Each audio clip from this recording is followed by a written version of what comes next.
We enjoy putting out our regularly scheduled videos, top 10 lists, opinion videos, news, and so on.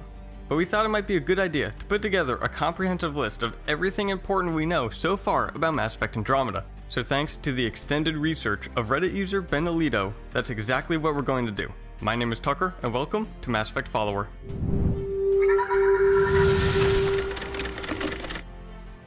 First and foremost, the team at Biowhere behind Mass Effect Andromeda have made it clear that it is its own title, but will absolutely retain the qualities that make a Mass Effect game.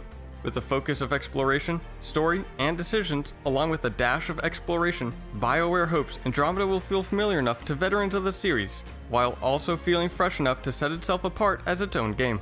On that note, contrary to expectations of many fans, positive and otherwise, Bioware has no intention of using Dragon Age Inquisition as a template for Andromeda, regardless of how successful that game was.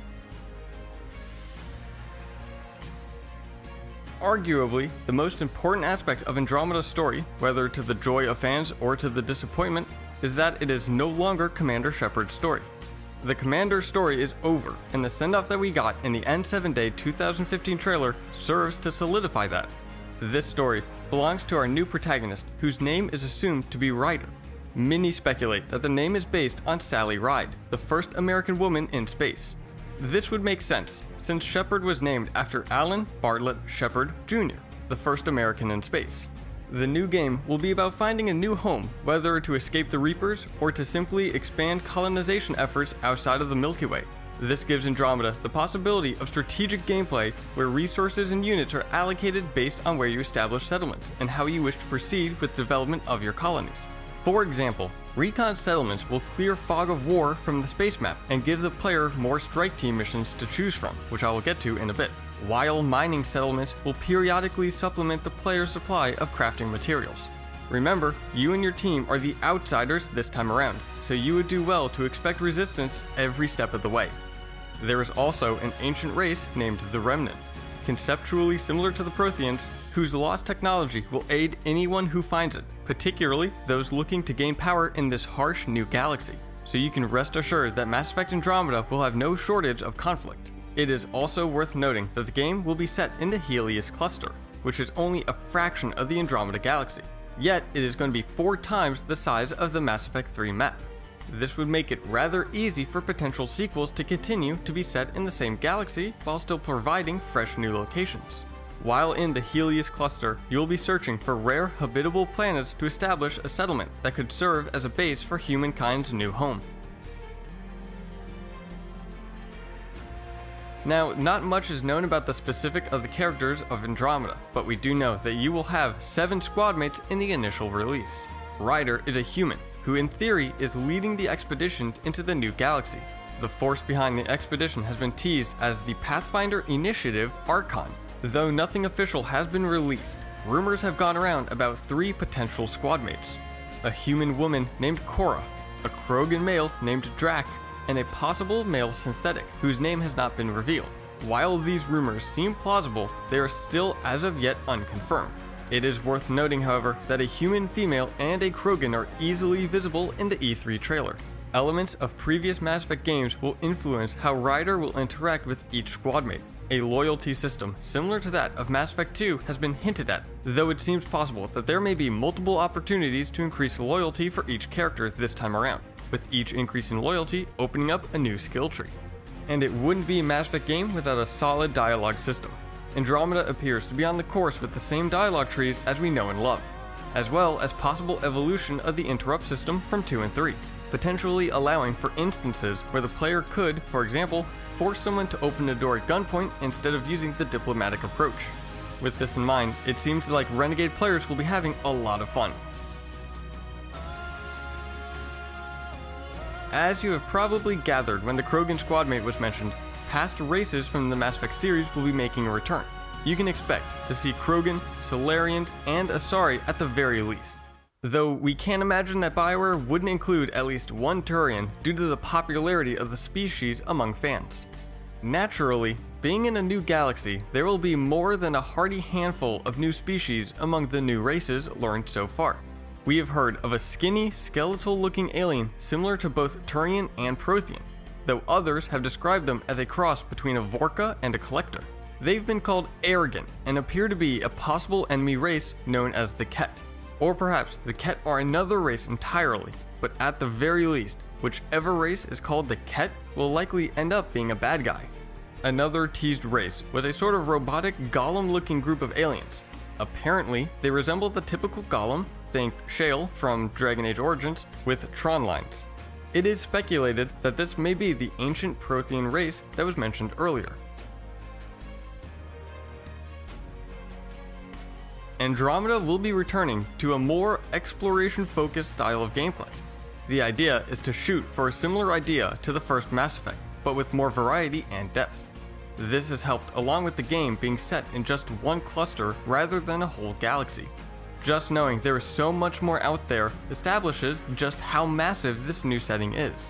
Though the process should be streamlined, based on various concept art that we've seen of new technology being used in the field to seemingly scan the player's environment.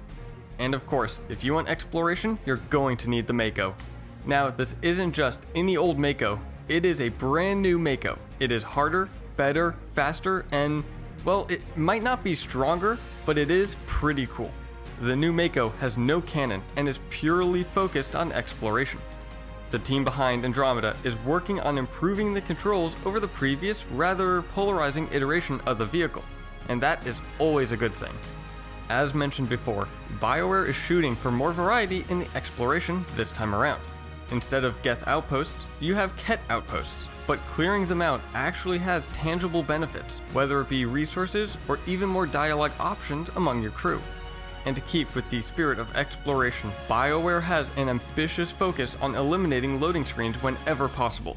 They even want to allow the player to seamlessly transition from flying around in space to landing on a planet to skimming around in the Mako. Customization is back in force. Not only can you continue to customize your weapon, but your armor, your Mako, and even your ship, the Tempest, can all join in the fun. As you explore, you'll find new customization options, both practical and cosmetic, to apply and change things up. From paint jobs to rocket boosters, this is a feature that I personally can see spending a lot of time in. Now down to the meat of most video games nowadays, the combat. The team behind Andromeda have stated that they want to use Mass Effect 3 as a jumping point for where they want the combat system to go. So it would be safe to assume that if you're familiar with the previous games, you should have no issue getting used to the new combat system. One interesting addition is the reported mix of both cooldown and thermal clip based weapons. Maybe the reception of the M7 launcher in Mass Effect 3 effectively proved that they could coexist. As an extension of that, multiplayer makes a fantastic return. It appears to be on the same track as that of Mass Effect 3, with it being a cooperative horde mode. It does tie into single player, but before you start getting angry, it doesn't affect it the way that it did in previous games. Basically, you have two options. The first option is to send your strike team out to carry a mission, which is to either defend a settlement, or to take a remnant artifact, or to assassinate a target, and you can just let them carry out the mission on their own, and it will be done in real time, where you will receive XP and other rewards. The other option is to carry it out yourself in multiplayer, alongside a few of your friends. To me, that is an amazing concept, and I am very excited about playing this new mode. It wouldn't be a Mass Effect game without a nice big hub. We've already seen an image teasing an environment strikingly similar to that of the Citadel, so it may be safe to say that this will end up being Andromeda's equivalent of the original trilogy's massive space station, which we have an absolutely amazing video on thanks to Space Doc. To check that out, you can click the screen right now.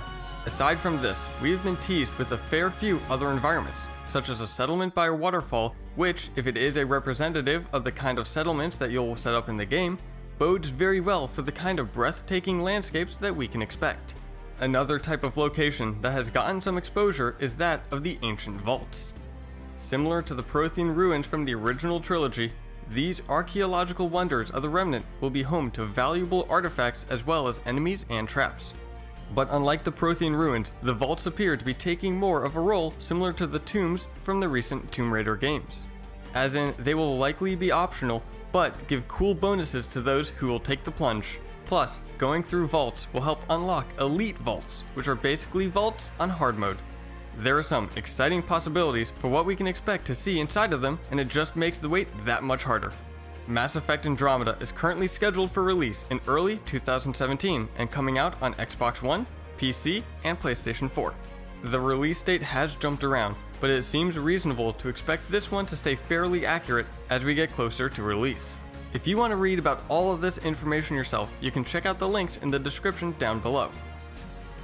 So what do you think about all of this information?